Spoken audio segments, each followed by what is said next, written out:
ಈ ಬರಡು ಭೂಮಿಯಲ್ಲಿ ಏನನ್ನೂ ಬೆಳೆಯೋದಕ್ಕೆ ಆಗೋದೇ ಇಲ್ಲ ಅಂತ ಕೈ ಚೆಲ್ಲಿ ಕೂತಿದ್ದಂತಹ ನಮ್ಮ ಹಿರೀಕರು. ನಾನು ಏನು ಮಾಡಿದೆ, ನಿವೃತ್ತನಾಗಿ ಬಂದ ಮೇಲೆ ಇದನ್ನು ಚಿನ್ನದ ಭೂಮಿಯಾಗಿ ಪರಿವರ್ತಿಸ್ಕೊಂಡಿದ್ದೀನಿ. ಈ ಬೆಟ್ಟದ ನೆಲ್ಲಿ ಮರಗಳು ಅಥವಾ ಗಿಡಗಳು ನಮಗೆ ಹೆಚ್ಚು ಆದಾಯವನ್ನು ತಂದುಕೊಟ್ಟಿದೆ ಅಂತ ಹೇಳ್ಬೋದು. ಸೋಲು ಅಂತಕ್ಕಂಥದ್ದನ್ನು ಇದು ಕೊಟ್ಟೇ ಇಲ್ಲ.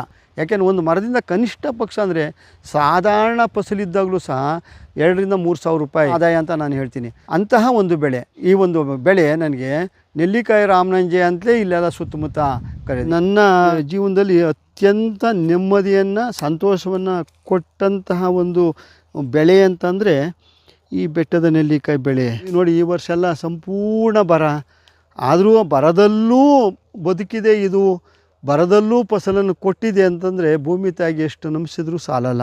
ಇದೊಂದು ಕಡ್ಡಿಯಲ್ಲೇ 1 kg ಅಷ್ಟು ನಮಗೆ ಕಾಯಿ ಸಿಗ್ತದೆ. ಮತ್ತು ನೋಡೋದಕ್ಕೆ ಎಷ್ಟು ಚೆಂದ ಕಾಣಿಸ್ತಾ ಇದೆ. ಅತ್ಯಂತ ಹೆಚ್ಚು ಸೂಕ್ತವಾದಂಥ ಬೆಳೆ ಅಂತಂದರೆ ಬರಡು ಭೂಮಿಗೆ ನೆಲ್ಲಿಕಾಯಿ. ಸರ್ ನಮಸ್ತೆ, ನನ್ನ ಹೆಸರು ರಾಮನಂಜಯ್ಯ, ಹದಮಗಿರಿ ಗ್ರಾಮ, ನಾಗಮಂಗಲ ತಾಲೂಕು, ದೇವಲಾಪುರ ಹೋಬಳಿ, ಮಂಡ್ಯ ಜಿಲ್ಲೆ. ಇದೊಂದು ಬರಡು ಭೂಮಿ, ಕಲ್ಲು ಮತ್ತು ಗುಡ್ಡಗಳಿಂದ ಕೂಡಿರ್ತಕ್ಕಂಥ ಬರಡು ಭೂಮಿ. ಸರಿಯಾಗಿ ಮಳೆಯೂ ಸಹ ಸಾಕಷ್ಟು ಪ್ರಮಾಣದಲ್ಲಿ ಆಗೋದಿಲ್ಲ. ಹಾಗಾಗಿ ನಾನೇನು ಮಾಡಿದೆ, ಈ ಅಮೂಲ್ಯವಾದಂತಹ ಬೆಟ್ಟದ ನೆಲ್ಲಿ ಗಿಡಗಳನ್ನು ಹಾಕ್ಕೊಂಡು ನೋಡೋಣ ಅಂತ ಪ್ರಯತ್ನ ಮಾಡೋದಕ್ಕೆ ಹೋಗಿ ನಾನು ಹಾಕ್ಕೊಂಡಿದ್ದಾಗಲೇ 20-22 ವರ್ಷಗಳ ಒಂದು ಬೆಳೆ. ಇದು ಅತ್ಯಂತ ಸೂಕ್ತವಾದ ಬೆಳೆ ಅಂತ ಈ ನೆಲಕ್ಕೆ ನನಗೆ ಅನ್ನಿಸ್ತು. ಈಗ ನೂರಾರು ಸಂಖ್ಯೆಯಲ್ಲಿ ನಾನು ಈ ಒಂದು ಬೆಟ್ಟದ ನೆಲ್ಲಿ ಮರಗಳನ್ನು, ಗಿಡಗಳನ್ನು ಇಟ್ಕೊಂಡು ನಾನು ಫಸಲು ತೆಗೆದುಕೊತಾ ಇದ್ದೀನಿ. ಇದರಲ್ಲಿ 2-3 ವೆರೈಟಿ ನಮ್ಮ ತೋಟದಲ್ಲಿದೆ. ಇದೊಂದು ನಾನು ಈಗ ತೋರಿಸ್ತಾ ಇರ್ತಕ್ಕಂತಹ ನೆಲ್ಲಿ ಮರ ಚಕಯ್ಯ ಅಂತ ಅಂದ್ಬಿಟ್ಟು, ಮತ್ತು ಇನ್ನೊಂದು NA7 ಇದೆ, ಅದು ನಂತರ ಅಲ್ಲಿ ತೋರಿಸ್ತೀವಿ. ತುಂಬ ಅದು ಮಾರುಕಟ್ಟೆಯಲ್ಲಿ ಒಳ್ಳೆಯ ಬೆಲೆ ಇದೆ. ಇದು ಸಹ ನಾವು ಜ್ಯೂಸ್ಗೆ ಮತ್ತು ಪೌಡರ್ಗಾಗಿ ಬೆಟ್ಟದಲ್ಲಿ ಉತ್ಪನ್ನಗಳನ್ನು ಬಳಸ್ಕೊಳ್ತಾ ಇದ್ದೀವಿ. ಸಾಕಷ್ಟು ಪ್ರಮಾಣದಲ್ಲಿ ಆದಾಯವನ್ನು ತಂದು ಕೊಡ್ತದೆ. ಮತ್ತು ಇನ್ನೊಂದೇನು ಅಂದರೆ ರೋಗ ರುಜಿನಗಳು ಜಾಸ್ತಿ ಇದಕ್ಕೆ ಅಟ್ಯಾಕ್ ಆಗೋದಿಲ್ಲ. ಆದರೆ ಬೋರರ್ ಅಂತಕ್ಕಂಥ ಒಂದು ಇದು ಬರ್ತದೆ, ಆ ಬೋರರ್ ಕಂಟ್ರೋಲ್ ಮಾಡಿಕೊಂಡ್ರೆ ಸೂಕ್ತವಾದ ಬೆಳೆ ನಮ್ಮ ಈ ಒಂದು ಬಯಲು ಸೀಮೆಗೆ ಮತ್ತು ಹೆಚ್ಚು ಈ ಬಿಸಿಲು ಬೀಳ್ತಕ್ಕಂಥ ಪ್ರದೇಶಕ್ಕೆ ಹೆಚ್ಚು ಸೂಕ್ತವಾದ ಬೆಳೆ. ಒಂದು ಮರ ಕೊನೆಯ ಪಕ್ಷ ಇಲ್ಲ ಅಂತಂತಂದರೂ ಒಂದು 50-60 kg ಸಾಧಾರಣ ಒಂದು ಮರ ಕೊಡ್ತದೆ. ಆದರೆ ಅತ್ಯಂತ ಹೆಚ್ಚು ಇಳುವರಿ ಅಂದರೆ 1.5-2 ಕ್ವಿಂಟಲ್ ತನಕನೂ ನಾನು ಇಳುವರಿಯನ್ನು ಇದರಲ್ಲಿ ಪಡ್ಕೊಂಡಿದ್ದೀನಿ. ಮತ್ತು ಒಳ್ಳೆಯ ಮಾರುಕಟ್ಟೆಯೂ ಸಹ ಇದಕ್ಕಿದೆ. ಯಾಕೆಂದರೆ ಇವತ್ತಿನ ದಿನ ಸಾಕಷ್ಟು ಪ್ರಮಾಣದಲ್ಲಿ ಅನೇಕ ಕಾಯಿಲೆಗಳಿಗೆ ಇದೊಂದು ರಾಮಬಾಣ ಆಗಿ ಮಾರ್ಪಟ್ಟಿರೋದ್ರಿಂದ ಜನರು ಸಹ ಹೆಚ್ಚು ಇದನ್ನು ಬಳಸ್ಕೊಂಡು ಹೋಗ್ತಾ ಇದ್ದಾರೆ. ಇದು ಶುಗರ್ಗಾಗಲಿ, ಗ್ಯಾಸ್ಟ್ರಿಕ್ ಆಗಲಿ, ಮತ್ತು ಕೊಲೆಸ್ಟ್ರಾಲು, ಪ್ರತಿಯೊಂದು ಕಾಯಿಲೆಗೂ ಸಹ ಇದೊಂದು ಅನುಕೂಲವಾಗಿದೆ. ಮತ್ತು ಲಿವರ್ ಫಂಕ್ಷನ್ ತುಂಬ ಚೆನ್ನಾಗಿದೆ. ಈ ಒಂದು ಡೈಜೆಷನ್ ಸಿಸ್ಟಮನ್ನು ನಮಗೆ ಉತ್ತಮಪಡಿಸ್ಕೊಡ್ತದೆ.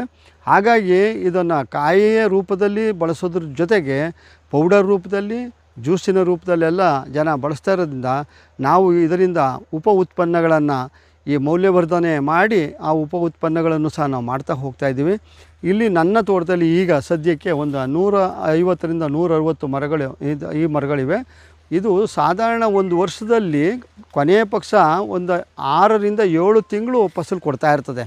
ಅಂದರೆ ಹೇಗೆ ಅಂತಂದರೆ, ಒಂದು ಕಾಯಿಯನ್ನು ಒಂದು ಮರದಲ್ಲಿ ಕೀಳ್ತಾ ಹೋಗ್ತಾ ಇದ್ದಂತಲ್ಲ, ಸಣ್ಣ ಸಣ್ಣ ಕಾಯಿಗಳು ಪೀಚ್ಗಳಿರ್ತಾವಲ್ಲ, ಇವೆಲ್ಲ ದಪ್ಪ ಆಗ್ತಾ ಹೋಗ್ತಾ ಇರ್ತವೆ. ಕೊನೆಯ ಪಕ್ಷ ಏನೂ ಇಲ್ಲ, ಬಂಪರ್ ಕ್ರಾಪ್ ಬರ್ತದೆ ಒಂದೊಂದು ವರ್ಷ ಅಂತ ಅನ್ನೋದಾದರೂ ಸಹ 40-50 ರೂಪಾಯಿಗಂತೂ ಮೋಸ ಇಲ್ಲ. ಹಾಗಾಗಿ ಇಂತಹ ಬೆಳೆಗಳನ್ನು ಬೆಳ್ಕೊಳ್ತಕ್ಕಂಥದ್ದು ಸೂಕ್ತ ಅಂತ ನನ್ನ ಮನೋಭಾವ. ಮತ್ತು ನನಗೆ ಹೆಚ್ಚು ಆದಾಯವನ್ನು ಕೊಟ್ಟಿರ್ತಕ್ಕಂಥ ಮತ್ತು ಹೆಸರು ತಂದಿರತಕ್ಕಂಥ ಬೆಳೆ ಅಂತಂದರೆ ಈ ಒಂದು ನೆಲ್ಲಿಕಾಯಿ ಬೆಳೆ ಆಗಿದೆ. ಏಕೆಂದರೆ ಇದಕ್ಕೆ ಯಾವುದೇ ರೀತಿಯ ನಾವು ಕಷ್ಟಪಡಬೇಕಾದಂತಹ ಅಥವಾ ಗೊಬ್ಬರ ಹಾಕಬೇಕು ಅಥವಾ ಹೆಚ್ಚು ನೀರು ಕೊಡಬೇಕು ಅಂತಕ್ಕಂಥದ್ದು ಏನಿಲ್ಲ. ನಾವು ಪ್ರಾರಂಭದಲ್ಲಿ ಕಸಿ ಗಿಡಗಳನ್ನು ನೆಟ್ಕೊಂಡು ಇವುಗಳನ್ನು ಉತ್ತಮವಾಗಿ ಆರೈಕೆ ಮಾಡಿದ್ದೇ ಆದರೆ ಉತ್ತಮ ಫಸಲನ್ನು ಪಡ್ಕೊಳ್ಬೋದು. ಒಂದು ಮರದಿಂದ 2,000-2,500-3,000 ರೂಪಾಯಿ ಕನಿಷ್ಠ ಬೆಲೆ ನಮಗೆ ಸಿಗುತ್ತೆ. ಹೆಚ್ಚು ನೀರು ಇದಕ್ಕೆ ಬೇಕಾಗಿಲ್ಲ. ಬೇಸಿಗೆಯಲ್ಲಿ ಸ್ವಲ್ಪ ನೀರನ್ನು ನೋಡ್ಕೊಳ್ಬೇಕಾಗತ್ತೆ. ಫಸಲು ಬರ್ತದೆ, ಆಗ ಏನಾಗ್ತದೆ, ಬಾಡ್ತವೆ ಗಿಡಗಳು. ಅಂಥ ಸಂದರ್ಭದಲ್ಲಿ ಒಂದು ಸ್ವಲ್ಪ ನೀರನ್ನು ನಾವು ನೋಡ್ಕೊಳ್ಬೇಕಾಗುತ್ತೆ. ನಾವು ಈ ಒಂದು ಬೆಳೆಗೆ ಯಾವ ಬೇಸಾಯನೂ ಇಲ್ಲ ನೋಡಿ, ಯಾವುದು ಗೊಬ್ಬರ ಬೇಕಾಗಿಲ್ಲ, ಹೊರಗಡೆಯಿಂದ ನಾನು ಏನೂ ತರ್ತಾ ಇಲ್ಲ, ದನದ ಗೊಬ್ಬರವನ್ನು ಸಹ ನಾನು ಬಳಸ್ತಾ ಇಲ್ಲ. ಯಾಕೆ ಅಂತಂದರೆ ಇದರಲ್ಲೇ ಪ್ರತಿ ವರ್ಷ ಬೀಳ್ತಕ್ಕಂಥ ಈ ಒಂದು ಈ ಸಸ್ಯದ ತ್ಯಾಜ್ಯಗಳೇನಿದೆ ಅಂದರೆ ಅದರ ಎಲೆಗಳಿರ್ಬೋದು, ಹಾಗಾಗಿ ಉಳುಮೆಯನ್ನೂ ಸಹ ನಾನು ಮಾಡ್ತಾಯಿಲ್ಲ. ಉಳುಮೆಯನ್ನು ನಾನು ನಿಯಂತ್ರಿಸ್ಕೊಂಡಿರೋದ್ರಿಂದ ಉಳುಮೆಯ ಖರ್ಚು ಉಳಿತದೆ, ಗೊಬ್ಬರದ ಖರ್ಚು ಉಳಿತದೆ. ಏನು ಅಂದರೆ ಬೇಸಿಗೆಯಲ್ಲಿ ಸ್ವಲ್ಪ ನೀರನ್ನು ನೋಡ್ಕೊಳ್ಬೇಕು ಅಷ್ಟೇ, ಅದೊಂದು ಬಿಟ್ಟರೆ ಇನ್ಯಾವ ಖರ್ಚು ಸಹ ಇರೋದಿಲ್ಲ. ಸಣ್ಣ ಪುಟ್ಟ ಇದು ತ್ರಿಪ್ಸೋ ಒಂದು ಸ್ವಲ್ಪ ಬರ್ಬೋದು, ಅದನ್ನು ನಾವು ಸಾಮಾನ್ಯವಾಗಿ ಈ ಒಂದು ನೈಸರ್ಗಿಕ ವಿಧಾನಗಳ ಮೂಲಕನಾದರೂ ಕಂಟ್ರೋಲ್ ಮಾಡ್ಕೋಬೋದು. ಇಲ್ಲ ಅಂತಂದರೆ ಈ ಒಂದು ರಾಸಾಯನಿಕ ವಿಧಾನಗಳ ಮೂಲಕವೂ ಸಹ ಬೇಕಾದ್ರೆ ಕಂಟ್ರೋಲ್ ಮಾಡ್ಕೊಳ್ಬೋದು. ಆದರೆ ರಾಸಾಯನಿಕಗಳಿಗಿಂತ ನಾವು ಹಾಗೆಯೇ ನಾವು ಒಂದು ತತ್ವವನ್ನು ನಾನು ಅಳವಡಿಸ್ಕೊಂಡಿದ್ದೀನಿ. ಏನು ಅಂತಂದರೆ ನೈಸರ್ಗಿಕವಾಗಿ ನಮ್ಮ ಕಾಡಿನ ಬೆಳೆಗಳು, ಅರಣ್ಯದ ಬೆಳೆಗಳು ಹೇಗೆ ತಾವಾಗಿ ಬೆಳೆದು ಫಸಲನ್ನು ನಮಗೆ ಕೊಡ್ತಾವೋ, ಪಕ್ಷಿಗಳಿಗೆ ಆಹಾರವನ್ನು ಉಣಿಸ್ತವೋ, ಆ ತತ್ವವನ್ನು ಅಳವಡಿಸ್ಕೊಂಡಿರೋದ ನಾನು ಇಲ್ಲಿ ಯಾವ ಖರ್ಚನ್ನು ಸಹ ನಾನು ಮಾಡ್ತಾಯಿಲ್ಲ. ಮಳೆ ನೋಡಿ ಆಗಲೇ 2 ವರ್ಷಗಳಿಂದ ನಮಗೆ ಮಳೆ ಸರಿಯಾಗಿ ಪ್ರಮಾಣದಲ್ಲಿ ಆಗ್ತಾಯಿಲ್ಲ. ನಮ್ಮ ರೈತರು ಎಷ್ಟು ಕಷ್ಟಪಡ್ತಾ ಇದ್ದಾರೆ ಅಂತ ಗೊತ್ತಾಗ್ತದೆ. ಈ ಅಡಿಕೆ ಅಂತೂ 6 ತಿಂಗಳು ಮಳೆ ಇಲ್ಲ ಅಂತಂದರೆ ಅಡಿಕೆ ಸರ್ವನಾಶ ಆಗೋಗ್ತದೆ. ಯಾವ ಭೂಮಿಗೆ ಯಾವುದು ಸೂಕ್ತ ಅಂತ ತಜ್ಞರ ಸಲಹೆಯನ್ನು ಪಡ್ಕೊಂಡು ನಾವು ಮುಂದುವರಿತಕ್ಕಂಥದ್ದು ಸೂಕ್ತ ಅಂತ ನಾನು ಅನ್ನಿಸ್ತೀನಿ. ಸರ್, ಇಲ್ಲಿ ದೂರದಲ್ಲಿ ಕಾಣ್ತಾ ಇದೆಯಲ್ಲ, ನೋಡ್ತಾ ಇದ್ದೀರಲ್ಲ, ಇದು NA7 ಅಂತಕ್ಕಂತಹ ಒಂದು ವೆರೈಟಿ, ಬೆಟ್ಟದ ನೆಲ್ಲಿಕಾಯಿ ವೆರೈಟಿ. ಇದು 21 ವರ್ಷ ಆಗಿದೆ, ಸಾಕಷ್ಟು ಇಳುವರಿ. ಅಂದರೆ ಈ ವರ್ಷ ಮಳೆಯ ಅಭಾವ ಮತ್ತು ಈ ಒಂದು ವಾತಾವರಣದಲ್ಲಾದಂಥ ಬದಲಾವಣೆ ಕಾರಣದಿಂದಾಗಿ ಸ್ವಲ್ಪ ಪ್ರಮಾಣದಲ್ಲಿ ಕಾಣ್ತಾ ಫಸಲು ಆದರೆ ಅತ್ಯಂತ ಹೆಚ್ಚು ಈ ಮರದಲ್ಲೇ ನಾನು ಸಾಮಾನ್ಯವಾಗಿ 1.5 ಕ್ವಿಂಟಲ್ನಷ್ಟು ಕಾಯನ್ನು ಮೊದಲೆಲ್ಲ ಕಿತ್ತಿದ್ದೀನಿ. ಈ ವರ್ಷ ಮಳೆಯ ಅಭಾವ ಜೊತೆಗೆ ವಾತಾವರಣದಲ್ಲಾದಂಥ ಬದಲಾವಣೆ ಕಾರಣದಿಂದಾಗಿ ಒಂದು ಸ್ವಲ್ಪ ಫಸಲು ಕಡಿಮೆ ಆಗಿದೆ. ರೈತರು ತಳಿಗಳನ್ನು ಸೂಕ್ತವಾಗಿ ಆಯ್ಕೆ ಮಾಡಿಕೊಂಡು ತಾವು ಅದನ್ನು ಬೆಳೆಸ್ಕೊಳ್ತಕ್ಕಂಥ ಸೂಕ್ತ ಅಂತ ನನಗೆ ಅನ್ನಿಸ್ತದೆ. ಮತ್ತು ಕೀಪಿಂಗ್ ಕ್ವಾಲಿಟಿ ಅಂದರೆ ಏನು, ಹೆಚ್ಚು ದಿನ ಸಂಗ್ರಹಿಸಿಟ್ಕೊಂಡು ಬಳಸ್ಬೋದಾದಂಥ ಒಂದು ವೆರೈಟಿ ಇದು. ನೆಲ್ಲಿಕಾಯಿನ ಬೆಳೆಯೋದಕ್ಕೆ ಮೊದಲು ನನ್ನನ್ನು ಗುರುತಿಸ್ತಿದ್ದು ಒಬ್ಬರು ಮಾಸ್ಟ್ರು, ಲೆಕ್ಚರರು ಅಂತ ಗುರುತಿಸ್ತಿದ್ರು. ಆದರೆ ನಿವೃತ್ತನಾಗಿ ಬಂದ ಮೇಲೆ ನಾನು ಸಂಪೂರ್ಣ ನನ್ನ ತೋಟದಲ್ಲಿ ಈ ನೆಲ್ಲಿಕಾಯಿ ಬೆಳೆಗೆ ತೊಡಗಿಸ್ಕೊಂಡಿದ್ದರಿಂದ ಈಗ ನನ್ನ ಹೆಸರು ಜನರ ಬಾಯಲ್ಲಿ ನೆಲ್ಲಿಕಾಯಿ ರಾಮನಂಜಯ್ಯ ಅಂತಲೇ ಆಗೋಗಿದೆ. ಆ ಮಟ್ಟಕ್ಕೆ ಹೆಸರನ್ನು ತಂದುಕೊಟ್ಟಿರ್ತಕ್ಕಂಥ ಒಂದು ಮುಖ್ಯವಾದ ಬೆಳೆ ಅಂತಂದರೆ ಬೆಟ್ಟದ ನೆಲ್ಲಿಕಾಯಿ ಬೆಳೆ. ಈ ಒಂದು ವೆರೈಟಿ ಕೊಡಗಿನಂತಹ ಮಲೆನಾಡು ಪ್ರದೇಶಕ್ಕೆ ಈ ಸೂಕ್ತ ಆಗೋದಿಲ್ಲ. ಆದರೆ ನಮ್ಮ ಬಯಲು ಸೀಮೆಗೆ ಮಂಡ್ಯ, ಮೈಸೂರು, ಚಾಮರಾಜನಗರ, ತುಮಕೂರು ಇಂತಹ ಭಾಗಗಳಿಗೆ ಹೇಳಿ ಮಾಡಿಸಿದಂಥ ಬೆಳೆ ಅಂತಂದರೆ ಬೆಟ್ಟದ ನೆಲ್ಲಿಕಾಯಿ ಬೆಳೆ. ಈ ಒಂದು ಸುಗ್ಗಿಯ ಸಂದರ್ಭದಲ್ಲಿ ಅಂದರೆ ಹೆಚ್ಚು ಇಳುವರಿ ಕೊಟ್ಟಂಥ ಸಂದರ್ಭದಲ್ಲಿ ಆ ಒಂದು ಬೆಟ್ಟದ ನೆಲ್ಲಿಕಾಯಿಯನ್ನು ಬಳಸ್ಕೊಂಡು ಯಂತ್ರಗಳ ಸಹಾಯದಿಂದ ನಾವೇನು ಮಾಡ್ತೀವಿ, ಮೌಲ್ಯವರ್ಧನೆ ಮಾಡಿ ಜ್ಯೂಸನ್ನು ತೆಗೆದುಕೊಳ್ತಾ ಇದ್ದೀವಿ, ಪೌಡರನ್ನು ಮಾಡ್ಕೊಳ್ತಾ ಇದ್ದೀವಿ. ಮತ್ತು ಈ ಒಂದು ಹೋಮ್ ಮೇಡ್ ಆಗಿ ವೈನನ್ನು ಸಹ ನಾವು ತಯಾರು ಮಾಡ್ತಾಯಿದ್ದೀವಿ. ಹಾಗಾಗಿ ನಮಗೆ ಎಲ್ಲ ವಿಧದಲ್ಲೂ ಬೆಟ್ಟದ ನೆಲ್ಲಿಯಿಂದ ಹೆಚ್ಚು ಆದಾಯ ಗಳಿಸೋದಕ್ಕೆ ಸಾಧ್ಯ ಅಂತ ಅನ್ನೋದನ್ನು ನಾನು ಇಲ್ಲಿ ಒತ್ತಿ ಹೇಳ್ತೀನಿ. ಮತ್ತು ಈ ಒಂದು ಬೆಟ್ಟದ ನೆಲ್ಲಿಕಾಯಿ ಜ್ಯೂಸ್ ಇದೆಯಲ್ಲ, ಇದನ್ನು ಸರ್ವರೂ ಸಹ ಆರೋಗ್ಯಕ್ಕಾಗಿ ಬಳಸ್ಕೊಂಡು ಹೋಗ್ತಾ ಇದ್ದಾರೆ.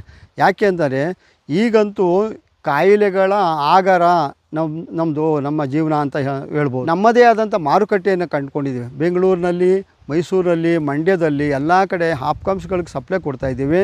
ಜೊತೆಗೆ ಅಲ್ಲಲ್ಲೇ ನಡೀತಕ್ಕಂತಹ ಮೇಳಗಳೇನಿವೆ, ಈ ಒಂದು ಕೃಷಿ ಮೇಳ ಇರ್ಬೋದು, ತೋಟಗಾರಿಕೆ ಮೇಳಗಳಿರ್ಬೋದು, ಅಥವಾ ಈ ಒಂದು ಸ್ವದೇಶಿ ಮೇಳಗಳಿರ್ಬೋದು, ಈ ಒಂದು ಜ್ಯೂಸನ್ನು, ಪೌಡ್ರ್ಗಳನ್ನು ನಾವು ತಯಾರು ಮಾಡಿ ಮಾರಾಟ ಮಾಡ್ತಾ ಇರೋದ್ರಿಂದ ಇದರಿಂದಲೂ ಸಹ ಅಂದರೆ ಈ ಮೌಲ್ಯವರ್ಧಿತ ಉತ್ಪನ್ನಗಳಿಂದಲೂ ಸಹ ನಮಗೆ ಹೆಚ್ಚು ಆದಾಯ ಕೊಡ್ತಾಯಿದೆ. ಈವನ್ನು ನಮ್ಮ ಬೆಂಗಳೂರಿನ ಹಾಪ್ಕಾಮ್ಸಲ್ಲಿ ನಾಗಮಂಗಲದ ನೆಲ್ಲಿಕಾಯಿ ಅಂತಂದರೆ ಖುಷಿ ಪಡ್ತಾರೆ.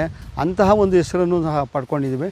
ನಿವೃತ್ತನಾಗೋದಕ್ಕೆ ಮೊದಲೇ ಒಂದು 10-12 ವರ್ಷಗಳ ಹಿಂದೆನೇ ನಿವೃತ್ತನಾಗ 12ನೇ ವರ್ಷ ತುಂಬಿದೆ, 13ನೇ ವರ್ಷ ನಡೀತಾ ಇದೆ. ಅದಕ್ಕಿಂತ ಹಿಂದೆ 10 ವರ್ಷಗಳಂದರೆ 21-22 ವರ್ಷಗಳ ಹಿಂದೆನೇ ನಾನು ಈ ನೆಲಕ್ಕೆ ಬಂದಾಗ, ಈ ಭೂಮಿಗೆ ಬಂದ, ಇದು ಪಿತ್ರಾರ್ಜಿತ ಆಸ್ತಿ ನಂದು.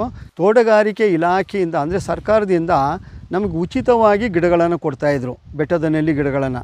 ನಾನೇನು ಮಾಡಿದೆ, ತಂದು ಹಾಕ್ಕೊಂಡಾಗ ಪ್ರಾರಂಭದಲ್ಲಿ ಸಣ್ಣ ಗಿಡಗಳಿದ್ದಾಗ ಈ ಕಾಂಡ ಕೊರಕ ಅಂತಕ್ಕಂಥ ಒಂದು ಹುಳ ಬರೋದು.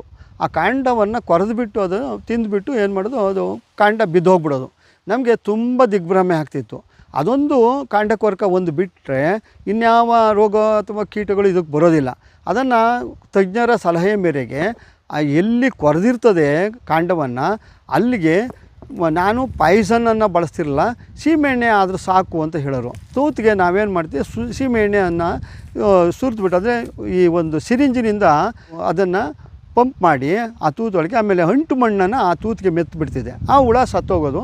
ಅಂತಹ ಸಮಸ್ಯೆ ಏನೂ ಆಯ್ತಿರಲ್ಲ. ನಮ್ಮ ಈ ಯುವ ಜನಾಂಗಕ್ಕೊಂದು ಕಿವಿ ಮಾತನ್ನು ನಾನು ಹೇಳಬೇಕಾಗತ್ತೆ. ನೋಡಿ, ನನಗೆ 73ನೇ ವರ್ಷ ನಡೀತಾ ಇದೆ, ಆದರೂ ನಾನು ತೋಟದಲ್ಲಿ ಲವಲವಿಕೆಯಿಂದ ಕೆಲಸವನ್ನು ಮಾಡಿಕೊಂಡು ನಾನೇ ನೀರು ಹಾಯಿಸ್ಕೊಳ್ತೀನಿ ಬೇಸಿಗೆಯಲ್ಲಿ, ಮತ್ತು ಈ ಒಂದು ಕಾಯನ್ನು ಕಿತ್ಕೊಳ್ತೀನಿ. ನೋಡಿ, ಈ ಒಂದು ಇಲ್ಲಿ ಹಿಡ್ದಿರ್ತಕ್ಕಂಥ ಮರದಲ್ಲಿ ಕಾಯಿ ಇದೆಯಲ್ಲ, ಇದನ್ನೆಲ್ಲ ನಾನು ಬಿಡಿಸ್ಕೊಂಡು ಪ್ಯಾಕ್ ಮಾಡಬೇಕು. ಆಪ್ಕಾಮ್ಸ್ಗೆ ನಾನು ಸಪ್ಲೈ ಕೊಡೋದ್ರಿಂದ ಅರ್ಧ kg 1 kg ಪ್ಯಾಕ್ಗಳನ್ನು ನಾನು ಮಾಡಬೇಕಾಗ್ತದೆ. ಸಾಮಾನ್ಯವಾಗಿ ನನ್ನ ತೋಟದಲ್ಲಿ 120 ಮರಗಳಿದೆ, ನನಗೇನೋ ಹೆಚ್ಚು ಆದಾಯವನ್ನು ತರ್ತಾ ಇದೆ ಅಂತ ನಾವು ಹೇಳ್ಬೋದು. ಆದರೆ ಸಣ್ಣ ಪುಟ್ಟ ಜಮೀನು ಇರ್ತಕ್ಕಂಥವ್ರು 10 ಗುಂಟೆ ಇದ್ದರೂ ಸಹ ಕೊನೆ ಪಕ್ಷ 20ರಿಂದ 25 ಗಿಡಗಳು ಇಡಿಸುತ್ತೆ.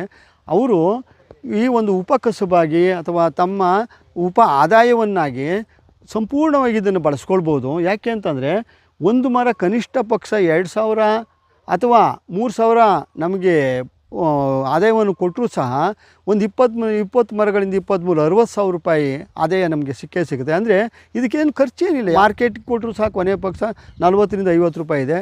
ಇವತ್ತಿನ ದಿನ ನೋಡಿ ಏನಾಗಿದೆ ಅಂತಂದರೆ, ಒಂದು 1/4 kg ನಾವು ಅಥವಾ ಕೆಲವರು 100 ಗ್ರಾಮ್ ತೊಗೊಳ್ಳೋರು ಇದ್ದಾರೆ, 1/4 kg ತೊಗೊಳ್ಳೋರು ಇದ್ದಾರೆ. ಯಾಕೆ ಅಂತಂದರೆ ಇವಾಗ ಹೆಚ್ಚು ಪ್ರಮಾಣದಲ್ಲಿ ಸಿಗ್ತಾ ಇಲ್ಲ. ಯಾಕೆ ಬರಗಾಲ ಬಂದಿರೋದ್ರಿಂದ ಸ್ವಲ್ಪ ಪ್ರಮಾಣದ ನೀರಿನ ಅಭಾವ ಇದೆ, ಫಸಲು ಸರಿಯಾಗಿ ಬರ್ತಾ ಇಲ್ಲ. ಹಾಗಾಗಿ 150 160 ರೂಪಾಯಿ ತನಕನೂ ಸಹ ಮಾರುಕಟ್ಟೆಯಲ್ಲಿ ಬೆಲೆ ಇದೆ. ಇದನ್ನು ಹಾರ್ವೆಸ್ಟ್ ಮಾಡಿಕೊಂಡು ತಾವು ಪ್ಯಾಕ್ ಮಾಡ್ಕೊಂಡು ಬೇಕಾದ್ರೆ ಇಲ್ಲ ನೇರವಾಗಿ ಅವರೇ ನಿಂತ್ಕೊಂಡು ಮಾರ್ಬೋದು. ಯಾಕೆಂದರೆ ಎಷ್ಟೋ ಸಂದರ್ಭದಲ್ಲಿ ನಾನು ಈ ಒಂದು ಆಪ್ಕಾಮ್ಸ್ಗೆ ಮಾರಾಟ ಮಾಡೋದಕ್ಕೆ ಮೊದಲು ಈ ಒಂದು ಬೆಂಗಳೂರಿನ ಒಂದು ಸುಂಕದಕಟ್ಟೆ ಅಂತ ಏರಿಯಾ ಇದೆ, ಅಲ್ಲೆಲ್ಲ ನಾನು ನಿಂತ್ಕೊಂಡು kg ಗಟ್ಟಲೆ ಮಾರಿದ್ದೀನಿ. ಅಂದರೆ ಇದು ನಷ್ಟ ಅಂತಕ್ಕಂತಹ ಸಂಭವ ಇದರಲ್ಲಿ ಇಲ್ಲ. ನಮಗೆ ಹೆಚ್ಚು ಲಾಭವೇ ಹೊರತು ನಷ್ಟ ಅಂತಕ್ಕಂಥದ್ದಿಲ್ಲ. ಹಾಗಂದ್ಬಿಟ್ಟು ಇದು ಹೆಚ್ಚು ಲಾಭ ಕೊಡ್ತದೆ ಅಥವಾ ಅದೇ ಕೊಡ್ತದೆ ಅಂದ್ಬಿಟ್ಟು ಎಲ್ಲರೂ ಇದನ್ನೇ ಬೆಳಿಬೇಕು ಅಂತಲ್ಲ. ಸ್ವಲ್ಪ ಪ್ರಮಾಣದಲ್ಲಿ ಒಂದು 10 ಗಿಡ 20 ಗಿಡ ತಮ್ಮ ಯೋಗ್ಯತೆಗೆ ಅಥವಾ ತಮ್ಮ ಸೂಕ್ತವಾದಂಥ ಜಮೀನನ್ನ ಒಂದು ಅನುಕೂಲತೆಗೆ ನೋಡಿಕೊಂಡು ತಾವು ಬೆಳ್ಕೊಳ್ತಕ್ಕಂಥದ್ದು ಸೂಕ್ತ ಅಂತ ನಾನು ಅಂತೀನಿ.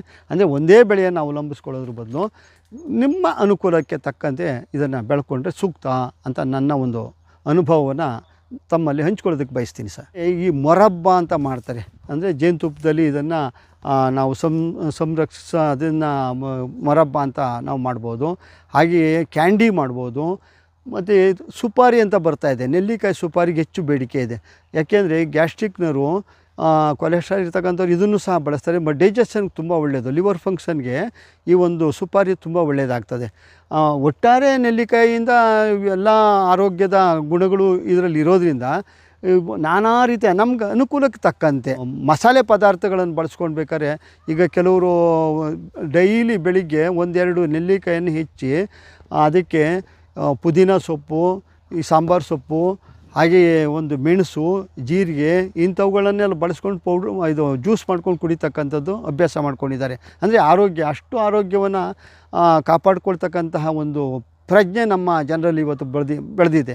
ಹಾಗಾಗಿ ಇದರಿಂದ ಕ್ಯಾಂಡಿ, ಸುಪಾರಿ, ಜ್ಯೂಸು ಮತ್ತು ಪೌಡರ್, ಮೊರಬ್ಬ, ಇನ್ನೂ ಮತ್ತು ಉಪ್ಪಿನಕಾಯಿ, ಮೊದಲ ಇದು ಹಳೆ ವಿಧಾನ, ಉಪ್ಪಿನಕಾಯಿಯನ್ನು ಸಹ ಮಾಡಿಕೊಳ್ತಕ್ಕಂಥ ಜನ ಇದ್ದಾರೆ. ಹೀಗೆ ನಾನಾ ರೀತಿಯ ಉತ್ಪನ್ನಗಳನ್ನು ಇದರಿಂದ ತಯಾರು ಮಾಡಿಕೊಂಡು ಸೇವಿಸ್ಕೊಂಡು ಬರ್ತಾ ಇರ್ತಕ್ಕಂಥ ನಾವು ನೋಡ್ತಾ ಇದ್ದೀವಿ ಇವತ್ತಿನ ದಿನ. ಇದಕ್ಕೆ ಹೆಚ್ಚು ಬೇಡಿಕೆ ಇವತ್ತು ಬಂದಿದೆ.